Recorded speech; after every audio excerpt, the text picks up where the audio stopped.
Les murs de la cellule étaient nus, peints à la chaux.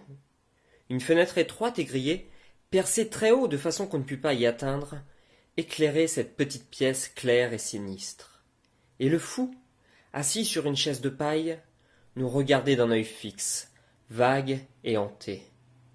Il était fort maigre, avec des joues creuses et des cheveux presque blancs qu'on devinait blanchis en quelques mois. Ses vêtements semblaient trop larges pour ses membres secs, pour sa poitrine rétrécie, pour son ventre creux. On sentait cet homme ravagé, rongé par sa pensée, par une pensée, comme un fruit par un ver. Sa folie, son idée était là, dans cette tête, obstinée, harcelante, dévorante. Elle mangeait le corps peu à peu. Elle, l'invisible, l'impalpable, l'insaisissable, l'immatérielle idée, minait la chair, buvait le sang, éteignait la vie. Quel mystère que cet homme tué par un songe. Il faisait peine, peur et pitié se posséder. Quel rêve étrange, épouvantable et mortel habitait dans ce front, qu'il plissait de rides profondes, sans cesse remuantes. Le médecin me dit: il a de terribles accès de fureur. C'est un des démons les plus singuliers que j'ai vus. Il est atteint de folie érotique et macabre. C'est une sorte de nécrophilie. Il a d'ailleurs écrit son journal qui nous montre le plus clairement du monde la maladie de son esprit. Sa folie y est pour ainsi dire palpable. Si cela vous intéresse, vous pouvez parcourir ce document. Je suivis le docteur dans son cabinet, et il me remit le journal de ce misérable homme.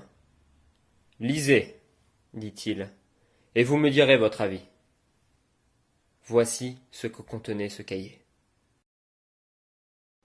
Jusqu'à l'âge de 32 ans, je vécus tranquille, sans amour. La vie m'apparaissait très simple, très bonne et très facile. J'étais riche. J'avais du goût pour tant de choses que je ne pouvais éprouver de passion pour rien. C'est bon de vivre. Je me réveillais heureux, chaque jour, pour faire des choses qui me plaisaient, et je me couchais satisfait, avec l'espérance paisible du lendemain et de l'avenir sans souci. J'avais eu quelques maîtresses, sans jamais avoir senti mon cœur affolé par le désir ou mon âme meurtrie d'amour après la possession. C'est bon de vivre ainsi. C'est meilleur d'aimer, mais terrible. Encore, ceux qui aiment comme tout le monde doivent-ils éprouver un ardent bonheur, moindre que le mien peut-être, car l'amour est venu me trouver d'une incroyable manière. Étant riche, je recherchais les meubles anciens et les vieux objets. Et souvent, je pensais aux mains inconnues qui avaient palpé ces choses, aux yeux qui les avaient admirées, au cœur qui les avait aimées, car on aime les choses. Je restais souvent pendant des heures et des heures, à regarder une petite montre du siècle dernier. Elle était si mignonne, si jolie, avec son émail et son or ciselé. Et elle marchait encore comme au jour où une femme l'avait achetée dans le ravissement de posséder ce fin bijou. Elle n'avait point cessé de palpiter, de vivre sa vie de mécanique, et elle continuait toujours son tic-tac régulier depuis un siècle passé. Qui donc l'avait portée la première sur son sein, dans la tiédeur des étoffes, le cœur de la montre battant contre le cœur de la femme? Quelle main l'avait tenue, au bout de ses doigts, un peu chaud, l'avait tournée, retournée, puis avait essuyé les bergers de porcelaine ternie une seconde par la moiteur de la peau? Quels yeux avaient épié sur ce cadran fleuri l'heure attendue, l'heure chérie, l'heure divine? Comme j'aurais voulu la connaître, la voir, la femme qui avait choisi cet objet exquis et rare. Elle est morte. Je suis possédé par le désir des femmes d'autrefois. J'aime, de loin, toutes celles qui ont aimé. L'histoire des tendresses passées m'emplit le cœur de regrets. Oh, la beauté, les sourires, les caresses jeunes, les espérances! Tout cela ne devrait-il pas être éternel?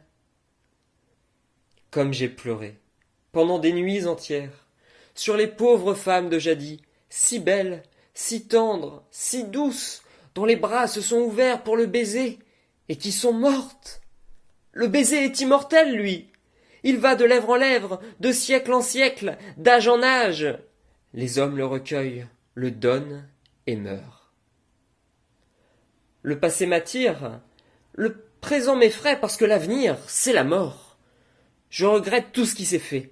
Je pleure tous ceux qui ont vécu. Je voudrais arrêter le temps, arrêter l'heure.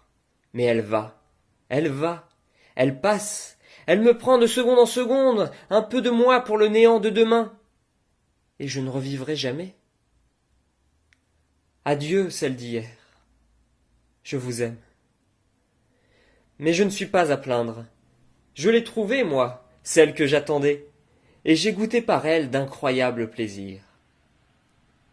Je rôdais dans Paris par un matin de soleil, l'âme en fête, le pied joyeux, regardant les boutiques avec cet intérêt vague du flâneur. Tout à coup, j'aperçus chez un marchand d'antiquités un meuble italien du XVIIe siècle. Il était fort beau, fort rare. Je l'attribuai à un artiste vénitien du nom de Vitelli, qui fut célèbre à cette époque. Puis je passai. Pourquoi le souvenir de ce meuble me poursuivit-il avec tant de force que je revins sur mes pas? Je m'arrêtai de nouveau devant le magasin pour le revoir, et je sentis qu'il me tentait. Quelle singulière chose que la tentation! On regarde un objet, et peu à peu, il vous séduit, vous trouble, vous envahit comme ferait un visage de femme. Son charme entre en vous, charme étrange qui vient de sa forme, de sa couleur, de sa physionomie de chose. Et on l'aime déjà, on le désire, on le veut. Un besoin de possession vous gagne, besoin doux d'abord, comme timide, mais qui s'accroît, devient violent, irrésistible. Et les marchands semblent deviner, à la flamme du regard, l'envie secrète et grandissante. J'achetai ce meuble, et je le fis porter chez moi tout de suite. Je le plaçai dans ma chambre. Oh, je plains ceux qui ne connaissent pas cette lune de miel du collectionneur avec le bibelot qu'il vient d'acheter. On le caresse de l'œil et de la main comme s'il était de chair. On revient à tout moment près de lui. On y pense toujours, où qu'on aille, quoi qu'on fasse. Son souvenir aimé vous suit dans la rue, dans le monde, partout. Et quand on rentre chez soi, avant même d'avoir ôté ses gants et son chapeau, on va le contempler avec une tendresse d'amant. Vraiment, pendant 8 jours, j'adorais ce meuble. J'ouvrais à chaque instant ses portes, ses tiroirs, je le maniais avec ravissement, goûtant toutes les joies intimes de la possession. Or, un soir, je m'aperçus en tâtant l'épaisseur d'un panneau qu'il devait y avoir là une cachette. Mon cœur se mit à battre, et je passai la nuit à chercher le secret sans le pouvoir découvrir. J'y parvins le lendemain, en enfonçant une lame dans une fente de la boiserie. Une planche glissa, et j'aperçus, étalée sur un fond de velours noir, une merveilleuse chevelure de femme. Oui, une chevelure, une énorme natte de cheveux blonds, presque roux, qui avait dû être coupée contre la peau et liée par une corde d'or.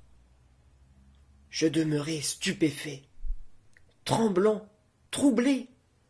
Un parfum presque insensible, si vieux qu'il semblait l'âme d'une odeur, s'envolait de ce tiroir mystérieux et de cette surprenante relique. Je la pris, doucement, presque religieusement, et je la tirai de sa cachette. Aussitôt, elle se déroula, répandant son flot doré qui tomba jusqu'à terre, épais et léger, souple et brillant comme la queue en feu d'une comète.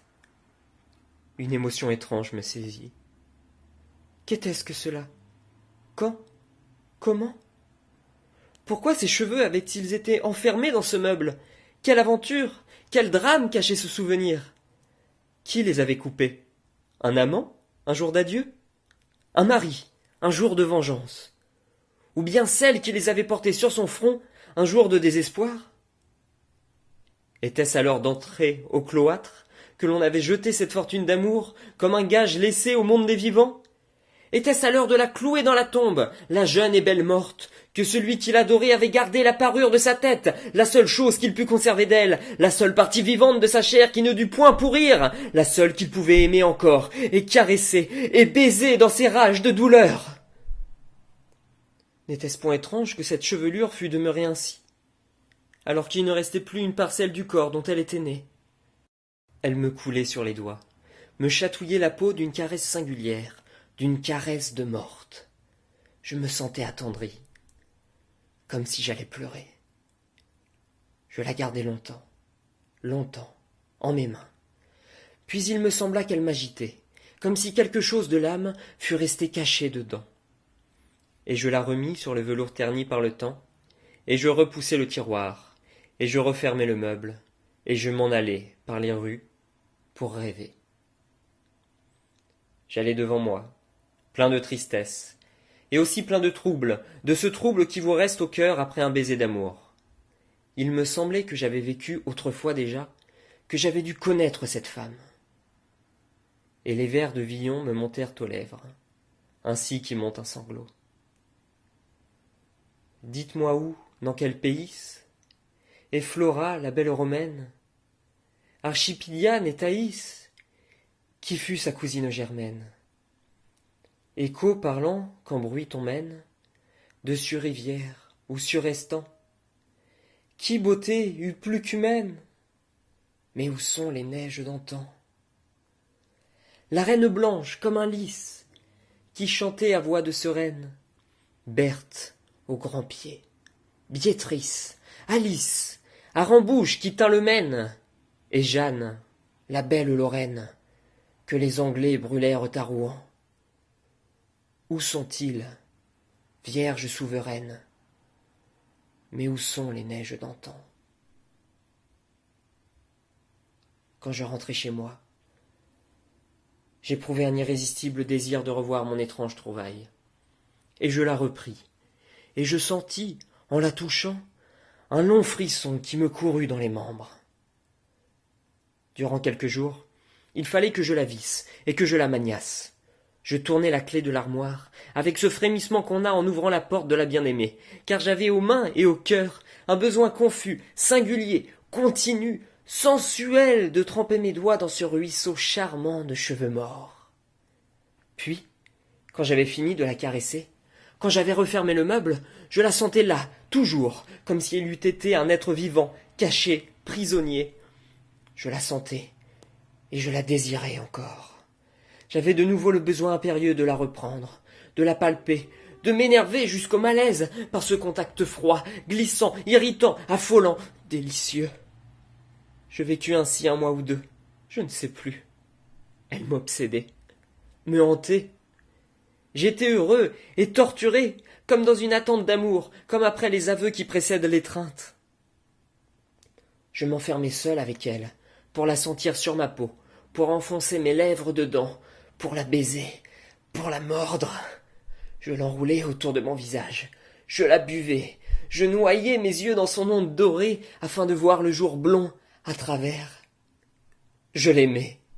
Oui, je l'aimais. Je ne pouvais plus me passer d'elle, ni rester une heure sans la revoir. Et j'attendais. J'attendais. Quoi? Je ne le savais pas. Elle? Une nuit, je me réveillai brusquement avec la pensée que je ne me trouvais pas seul dans ma chambre. J'étais seul pourtant.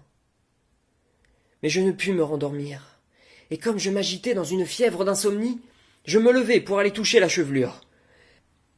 Elle me parut plus douce que de coutume, plus animée. Les morts reviennent-ils? Les baisers dont je la réchauffais me faisaient défaillir de bonheur. Et je l'emportai dans mon lit, et je me couchai en la pressant sur mes lèvres comme une maîtresse qu'on va posséder. Les morts reviennent. Elle est venue. Oui, je l'ai vue. Je l'ai tenue.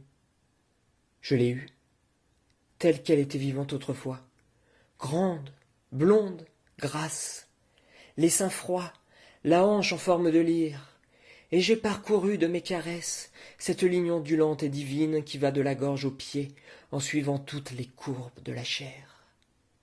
Oui, je l'ai eue, tous les jours, toutes les nuits. Elle est revenue, la morte, la belle morte, l'adorable, la mystérieuse, l'inconnue, toutes les nuits. Mon bonheur fut si grand que je ne l'ai pu cacher.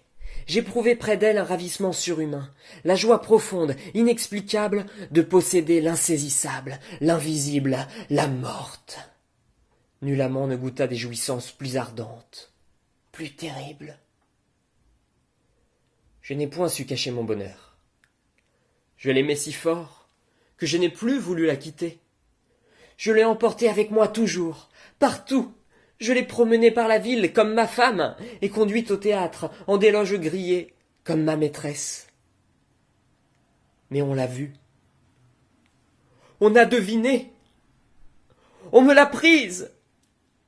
Et on m'a jeté dans une prison comme un malfaiteur. On l'a prise.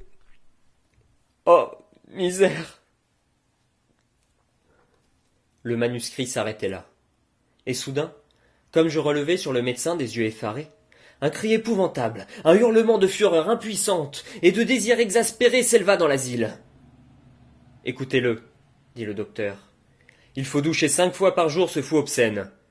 Il n'y a pas que le sergent Bertrand qui ait aimé les mortes. Je balbutiai, ému d'étonnement, d'horreur et de pitié. Mais cette chevelure existe-t-elle réellement? Le médecin se leva, ouvrit une armoire pleine de fioles et d'instruments, et il me jeta, à travers son cabinet, une longue fusée de cheveux blonds qui vola vers moi comme un oiseau d'or. Je frémis en sentant sur mes mains son toucher caressant et léger, et je restai le cœur battant de dégoût et d'envie, de dégoût comme au contact des objets traînés dans les crimes, d'envie comme devant la tentation d'une chose infâme et mystérieuse. Le médecin reprit en haussant les épaules. L'esprit de l'homme est capable de tout, de tout, de tout.